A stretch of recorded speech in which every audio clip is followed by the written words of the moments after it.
मौसम विभाग की ओर से भारी बारिश का अलर्ट दिया गया है। 31 जुलाई और 1 अगस्त को वडोदरा में रेड अलर्ट दिया गया है, जिसके बाद वडोदरा महानगर पालिका प्रशासन हरकत में आ गया है। बैठकों का दौर शुरू हो चुका है। तब आज पालिका की बड़ी कचहरी पर बैठक का आयोजन हुआ था।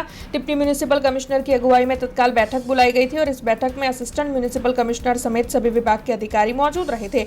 आने वाले वक्त में परिस्थितियों से निपटने के लिए जरूरी मुद्दों पर इस दौरान चर्चाएं की गई थी। तब आपको बता दें कि वडोदरा महानगर पालिका प्रशासन की ओर से जनता से यही अपील की गई है कि बेवजह वो अपने घरों से बाहर ना निकले और वडोदरा महानगर पालिका को पूरी तरीके से सहकार दे। तब आपको बता दें कि कल और परसों 2 दिनों के लिए वडोदरा में रेड अलर्ट दिया गया है। गुजरात के वडोदरा समेत 13 जिला में बारिश की वजह से इस वक्त हाई अलर्ट दिया गया है। तब प्रशासन हरकत में आ चुका है और तत्काल बैठकों के तहत विभिन्न मुद्दों पर चर्चाएं की जा रही है।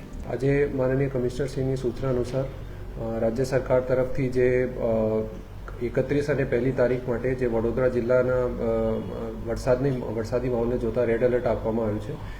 એના હિસાબે બધા અધિકારીઓની, બધા ઝોનના એક્સિયન્સની, બધા અમારા પ્રોજેક્ટના એક્સિયન્સની, વોર્ડ ઓફિસર્સ અને એએમસીની બધાની મિટિંગ આજે રાખવામાં આવી છે। જે બાબતમાં તમામને જે 2 દિવસની આપણે રેડ એલર્ટની આગાહી છે અને જેમાં વડોદરા જિલ્લામાં ખાસ કરીને આવતા 24 થી 48 કલાક જે ડિપ્રેશન બની રહ્યું છે, ડિપ્રેશનના કારણે બહુ મોટા પ્રમાણે વરસાદ થઈ શકે છે, એ બાબતનું બધાને સેન્સિટાઇઝ કરવામાં આવ્યું છે।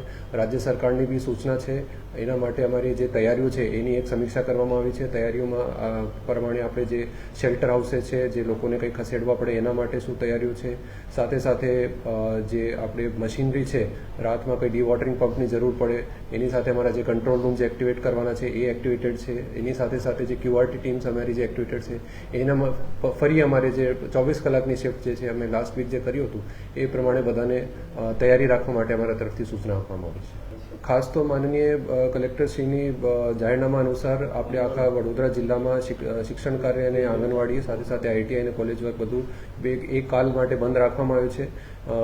એ પ્રમાણે બધા શિક્ષકો, બધા જે બાળકો છે એમને સ્કૂલમાં રજા રાખવા એના માટે સૂચના આપવામાં આવી છે।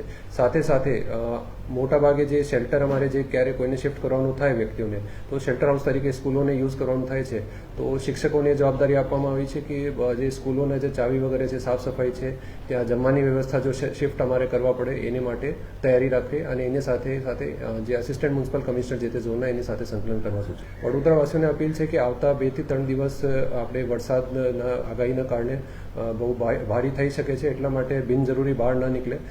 કોઈ બિનજરૂરી કંઈ સલામત બિલ્ડિંગ ના હોય એમાં કોઈ રહેતા હોય, અમારી સૂચનામાં નોટિસ આપ્યા પછી પણ રહેતા હોય તો એને તાત્કાલિક ખસેડી લેવા અમારી તરફથી સૂચના છે। અમારી પાસે શેલ્ટર હોમ અને શિફ્ટિંગ કરવા માટે વ્યવસ્થા કરવામાં આવેલી છે।